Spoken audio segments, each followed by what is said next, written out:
যেখানে সেখানে বিশ্ববিদ্যালয় অনুমোদন না দিতে বিশ্ববিদ্যালয় মঞ্জুরি কমিশন ইউজিসি চেয়ারম্যানকে পরামর্শ দিয়েছেন অর্থমন্ত্রী আমির খসরু মাহমুদ চৌধুরী।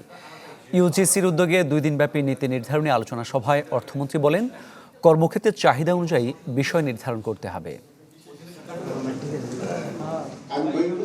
বাংলাদেশের উচ্চশিক্ষার ভবিষ্যৎ রূপান্তর ও গুণগত মানোন্নয়ন নিয়ে ইউজিসির উদ্যোগে উপাচার্যদের সাথে 2 দিনব্যাপী জাতীয় পর্যায়ের নীতি নির্ধারণী এই আলোচনা সভা।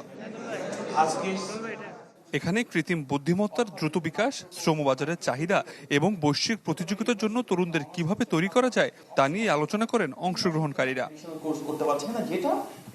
অনুষ্ঠানের প্রধানমন্ত্রীর শিক্ষা বিষয়ক উপদেষ্টা ডক্টর মাহাদি আমিন বলেন, শুধুমাত্র সার্টিফিকেট ভিত্তিক শিক্ষা ব্যবস্থা তৈরি না করে নতুন বাস্তবতার সাথে খাপ খাইয়ে নিতে হবে সবাইকে। ক্যারিয়ার সার্ভিসটাকে ওপেন করতে চাই, যেটা মাননীয় প্রধানমন্ত্রীর একটা ভিশন, যে প্রত্যেকটা ইউনিভার্সিটিতে আমরা একটা হাবের মতন গড়ে দেবো।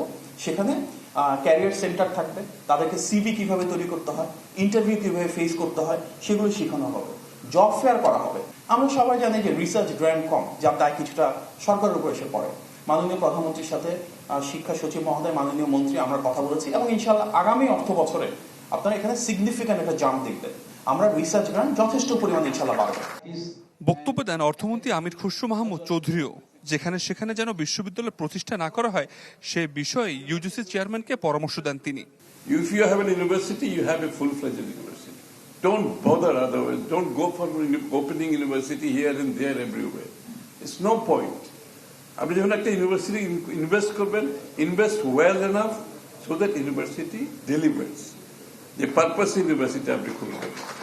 সুতরাং আমি এটা আপনার কিছু করার নাই, but I am just making A point, and the chairman is here, members are here. I think you should take note of it. সরকারি ও বেসরকারি বিশ্ববিদ্যালয়ে 60 জন উপাচার্য সহ নীতি নির্ধারক, দেশি বিদেশি শিক্ষাবিদ ও বিশেষজ্ঞরা উপস্থিত ছিলেন আলোচনায়। আবির হোসেন, চ্যানেল 24, ঢাকা।